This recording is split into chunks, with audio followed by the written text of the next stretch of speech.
Sveiki atkeliavę į antrąją pamokos dalį, kurioje mūsų dėmesys 2023 metų istorijos egzamino užduočiai.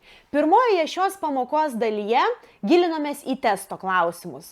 Tikiuosi, kad juos visus jūs perskaitėt ir tikrai papildėt savo istorijos žinių bagažą, nes pirmoje šios pamokos dalyje aš aptariau tik keletą iš jų, ne visus 25.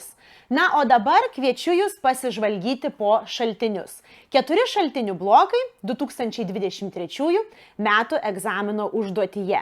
Ir tie šaltiniai tikrai labai įvairūs. Nuo kasdienybės iki geopolitikos, nuo LDK iki sovietmečio, nuo šaltojo karo iki Napoleono. Žodžiu, visko labai daug, bet šaltiniai puikiai išpildo egzamino matricą, tiksliau pasirinktos temos.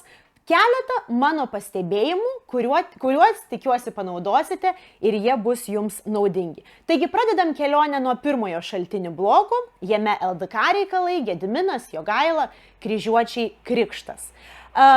Šitas šaltinių blokas labai gerai apjungia žinių ir gebėjimų elementus į vieną. Ką turiu omenyje? Yra tokių klausimų, kur reikia tik gebėjimo skaityti ir atrinkti, yra tokių klausimų, kur reikia turėti žinių. Kitaip į juos neatsakysiu. Pavyzdžiui, žvilgtelėkim į 26 klausimą. Nurodykite 3 pagrindinės mintis, kurias popiežius Jonas 22 išsako savo laiške. A šaltinis.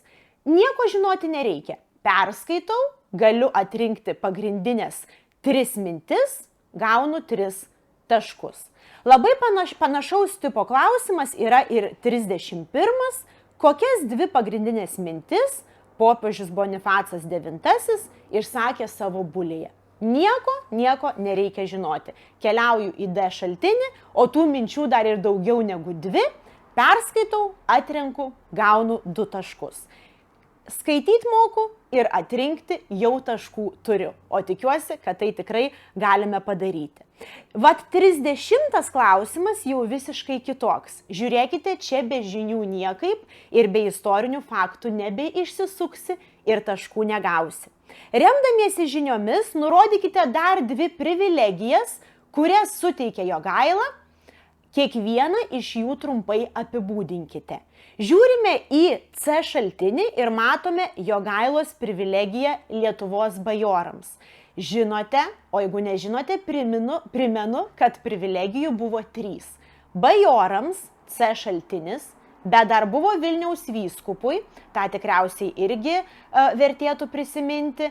Apibūdinimo čia reikia, jis galėtų skambėti taip, davė pradžią katalikų bažnyčios žemėvaldai Lietuvoje. Na ir dar privilegija viena buvo suteikta Vilniaus miestui. Vilniaus miestui suteikta Magdeburgo teisė. 4 taškai, bet jau už žinias, o ne už gebėjimą kažką tai atrinkti, perskaityti, pritaikyti. Na ir iš šito bloko dar atkreipkime dėmesį į 32 klausimą. Apibūdinkite politinę ir kultūrinę Krikšto priėmimo reikšmę Lietuvai. Klausimas mane labai džiuginantis.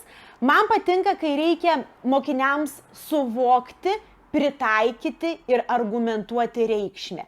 Kai neužtenka iškalto fakto. Gal žinau, kada Lietuva priėmė krikštą, priežastis, pasekmes, bet čia reikia reikšmės.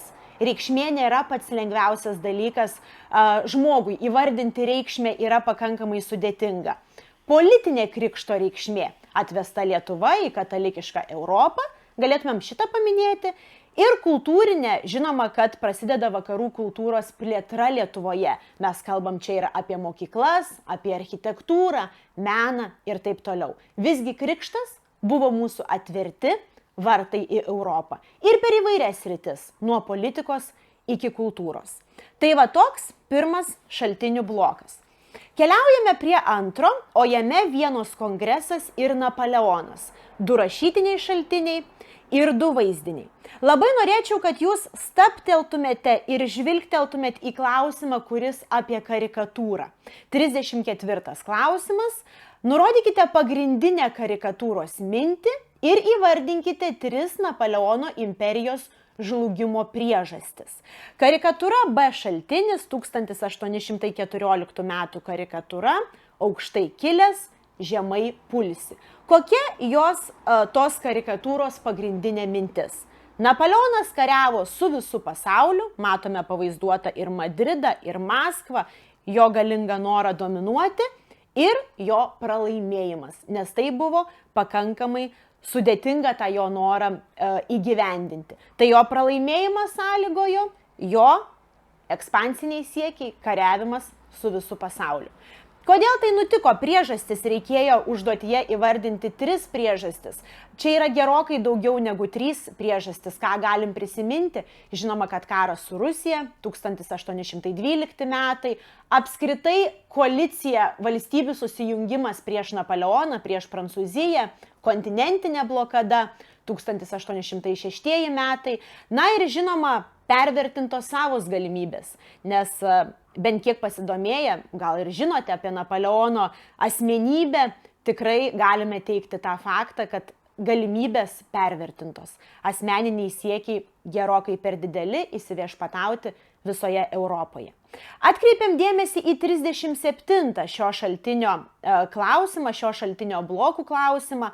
Remdamiesi šaltiniais ir žiniomis, nurodykite 2 teigiamas ir 2 neigiamas vienos kongreso priimtų sprendimų pasekmes Europos politiniai raidai. Galvojant apie šitą klausimą, ne tiek noriu atkreipti dėmesį į atsakymą, kiek į patį klausimą.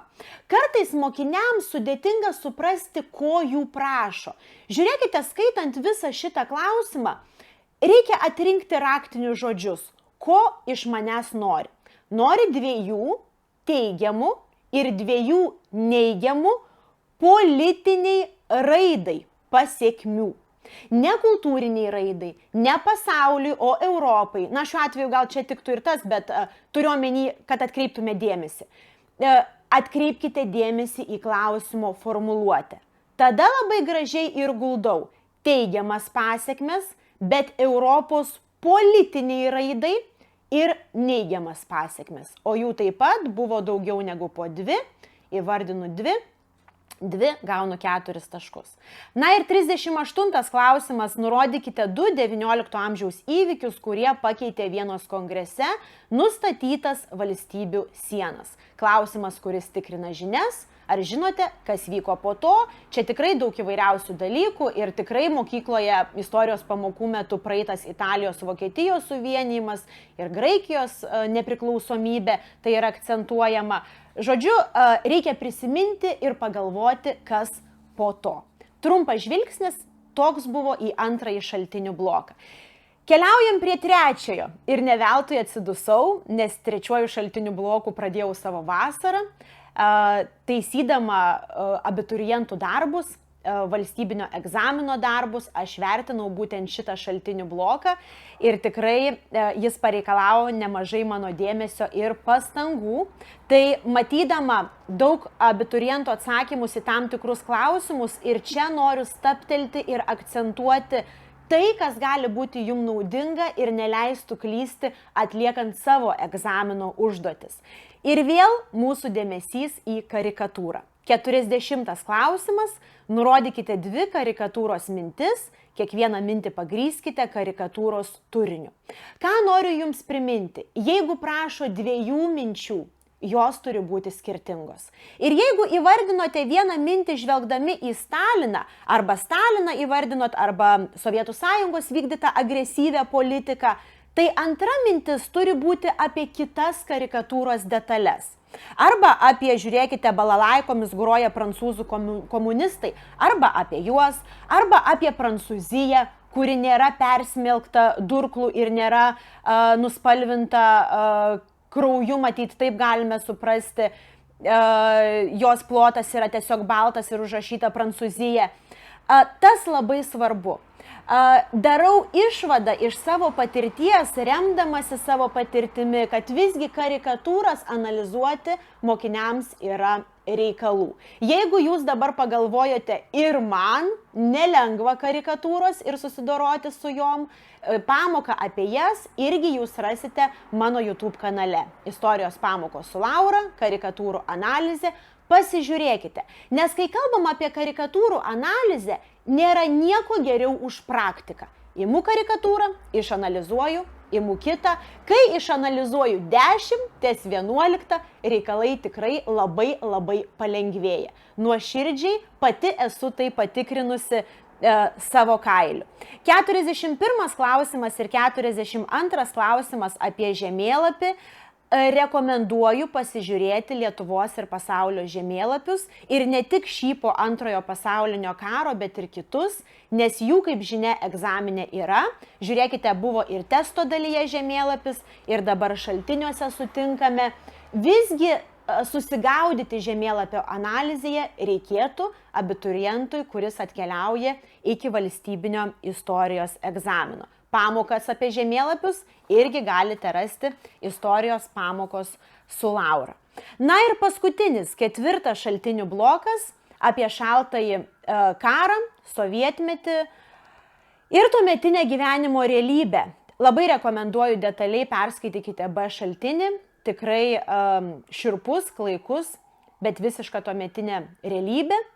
Sakyčiau, kad šitas blokas tikrai labai stiprus vertybiškai, o perėjus visus klausimus ir perskaičius šaltinius, tikriausiai ypatingą dėmesį norėčiau skirti 51 klausimui. Remdamiesi šaltiniais ir žiniomis, apibūdinkite dvigubos moralės sąvoką ir paaiškinkite, kaip dviguba moralė sovietmečiu veikia Lietuvos politinėme, socialinėme ir kultūrinėme gyvenime. Ir man atrodo, kai kalbam apie sovietmetį, jį pažįstam ne tik iš istorijos vadovėlių, bet iš savo tėvų ar senelių pasakojimų. Vienaip ar kitaip apie dvigubą moralę įvairiose srityse mes tikrai esame girdėję. Kaip turėjo iš padėties suktis kultūros žmonės, kodėl stojau į komunistų partiją, nors gal jos ideologiją visai netikėjau, arba kaip socialiniam gyvenime viename ratelėje kalbėjau vieną, o kitame ratelėje kalbėjau kitą. Tikrai toks vertybiškai stiprus klausimas, džiaugiuosi juo labai ir tikiuosi, kad abiturientai turėjo apie ką pagalvoti ir sudėlioti savo mintis. Viskas, tiek mano įžvalgų apie 2023 metų istorijos egzamino užduotį. Pasikartosiu, nes taip ir baigiau praėjusią pamoką, kurioje aptarėme testo dalį. Geriausias laikas pradėti ruoštis egzaminams yra dabar. Iki kitų pamokų. Ate.